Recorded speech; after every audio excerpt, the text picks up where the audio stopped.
versus an alliance of evil nations, just as we had him before. And then in chapter 9, Revelation chapter 9, then the fifth angel sounded, and I saw a star fallen from heaven. Because in American thinking, the star is an asteroid. It hits the beaches and everything's going to be flooded. I don't know where you get that interpretation from. Look what it says. And I challenge anybody to tell me what that means. Look what it says. Then the fifth angel sounded, and I saw a star fallen from heaven. If this star is an asteroid, then tell me what that means. To him was given the key to the bottomless pit. How is an asteroid a him? This is a living being. Why? Of course, even the image of the beast. The devil wants to set up images for himself. Even in the New Testament it says, do not worship Artemis and her image that fell from heaven. The worship of Artemis was in Turkey. It wasn't an image of a statue of Artemis, but it was a black stone that had fallen from heaven, in which people in Pergamos used to worship it, in Ephesus. So the Bible was saying, don't do these things. So an image doesn't necessarily have to be a statue. In fact, 1.3 billion Muslims today bow towards an image, a black stone, a star, an asteroid that came from the skies in Mecca. They all bow down to it already. The Antichrist will set up such an image on the Temple Mount in Jerusalem because he wants to be worshipped in Jerusalem. Why? Most likely Mecca will be destroyed because Islamic eschatology says that the time when the judgment comes in the ends of times, Mecca will be destroyed. There will be no longer Mecca. All these holy places will be destroyed, burned. Well, where did Muhammad get these things from? And why, if Allah loved the Muslims so much, he will burn their holiest place forever on Judgment Day? How does that make any sense? Why does he want to go in Jerusalem? In fact, both rule the Temple Mount. The Antichrist will rule over the Temple Mount, and today the Muslims rule over the Temple Mount. It's not the Catholics, it's not the EU, it is the Muslims who rule over the Temple Mount. In fact, Americans want to still discuss the idea of even giving the Wailing Wall and the platform of the Wailing Wall to the Muslims, doing negotiations with the devil, giving the holy places. And no one cares about these holy places. Joseph's tomb was burned, Rachel's tomb desecrated, and the place of Christ's birth desecrated by Muslims. In fact, I wrote an article I had hoped the Jerusalem Post will publish, saying that Olmert was entertaining the idea of bringing back the exiled terrorist who desecrated the birthplace of Jesus Christ, defecated in it, urinated in it, and did burned flames all inside of it, stole all the relics, all the beautiful objects of the crosses and the golden crosses from the monks, and then buried bodies in there and all these things. As the Israelis try to defend the Christian community to bring those terrorists to justice. They exiled these terrorists, and now they're entertaining of bringing these very terrorists back. And I began to ask, I said, why do these terrorists have a right to return to that land, and I have no right as a Christian to visit the place where Jesus was born, to visit the place where Jesus walked, to visit all these holy places, and I've repented from terrorism? Only repentant terrorists are asked to be imprisoned. That's what they do all the time. Go look at the media, just Google my name, enjoy the read. As soon as I go to university, they say, if Walid Shoebat confessed to his terrorist activity, he should be imprisoned. If he put a bomb in Israel, he should be imprisoned. Who's saying this? The Muslims.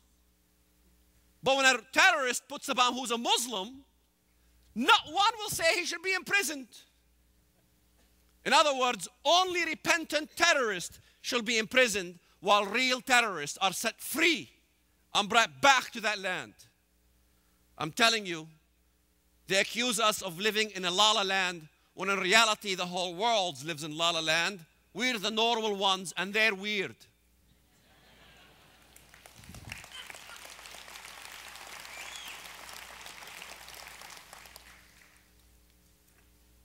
How much time do I have? Well, what, I never asked them what time I'm supposed to quiet. Somebody has to tell me when it's time up, come here and do this 5-minute thing. Whoever it is, so I apologize. The definition of Allah in the Quran, He is Malik al-Insi wal-Jinn. He is the king of the multitudes and the demons. In fact, there's a whole chapter in the Quran that is called the chapter of the Jinn. The Jinn means the demons. He is the Lord of this world and the underworld in Islam. And the Bible clearly says who that is. Only by the Bible can I identify who the true God. Man can never find God on his own. Only if he seeks with all his heart, his soul, and his might can he find. And that's what I did. An unworthy sinner, terrorist, still unworthy. I seeked God and God showed me the truth. So I must go to the rest of the world and declare it. We must become ambassadors for Christ.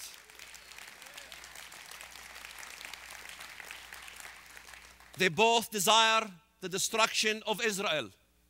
Both Antichrist wants to destroy Israel, and the Muslim world is bent on the destruction of Israel. They don't want me to say that to you. As soon as I say it, oh, he is criticizing Islam.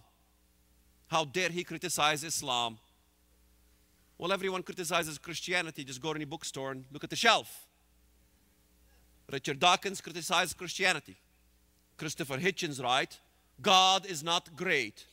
Dare he write, Allah is not great? No. They will never do such a thing. But I will do it because Allah is not great.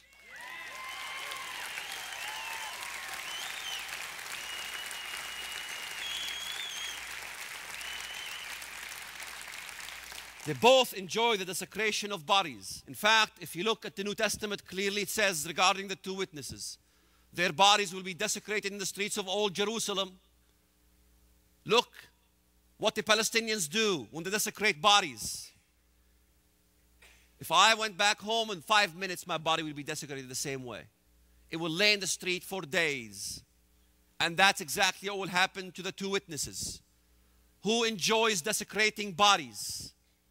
Who enjoys hanging bodies upside down in the middle of Bethlehem Square where Jesus was born for the whole people to see? Exactly.